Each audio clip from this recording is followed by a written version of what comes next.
গল্প শোনাবো তাই এসো দলে দলে, রূপকথা সত্যি হয়ে গেল বলে, সোনা কাঠি ছুঁয়ে থাকা অলি থেকে গলি।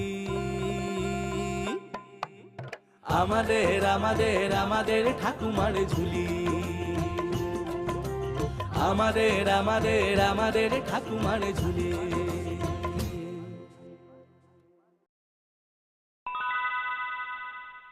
কি ঠান্ডা, কি ঠান্ডা উত্তরে হাওয়া দিচ্ছে আজ। একটু শান্তি মতো বসে যে জাম খাবো তাও পারছি না। এই, উফ, উফ, ওই তো ওখানে একটা বড় গাছের গুড়ি পড়ে আছে, ওটার পাশে গিয়ে বসি, তাহলে হাওয়াটা আর গায়ে লাগবে না।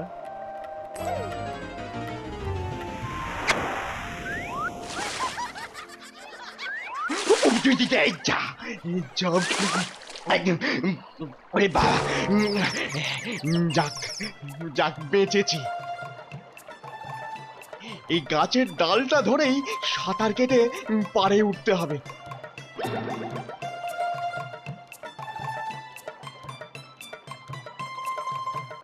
একি, এই যে দেখি মেঘ না চাইতেই জল। এটা তো আবার একটা কুমিরের লেজ, আজই মনে হয় আমার শেষ দিন। দাঁড়া বেটা বান্দর, তোর ব্যবস্থা আমি করছি।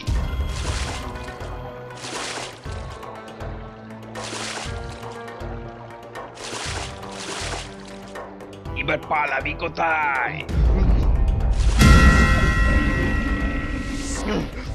ওই আরে ওই, ছেড়ে দে, ছেড়ে দে ওই বাঁদরটাকে।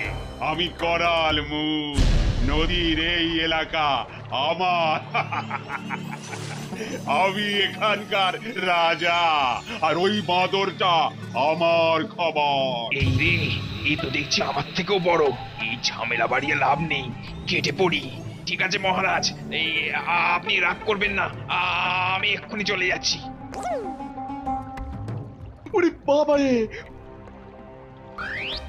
আজ তোকে খেতে বেশ ভালোই লাগবে। কিন্তু কিন্তু মহারাজ করাল মুখ, আমার আমার একটা নিবেদন আছে আপনার কাছে। বল। দেখুন মহারাজ, আপনি এখানকার নতুন রাজা, তার মানে আমি আপনার প্রজা। হুপ হুপ। হ্যাঁ তো আর প্রজা হলো রাজার কাছে নিজের সন্তানের মতো। এখন আপনিই বলুন, কোনো পিতা কি তার সন্তানকে মারতে পারে? হ্যাঁ, কোনো বাবা কি পারে তার বাচ্চাকে হত্যা করে খেয়ে ফেলতে? হুপ।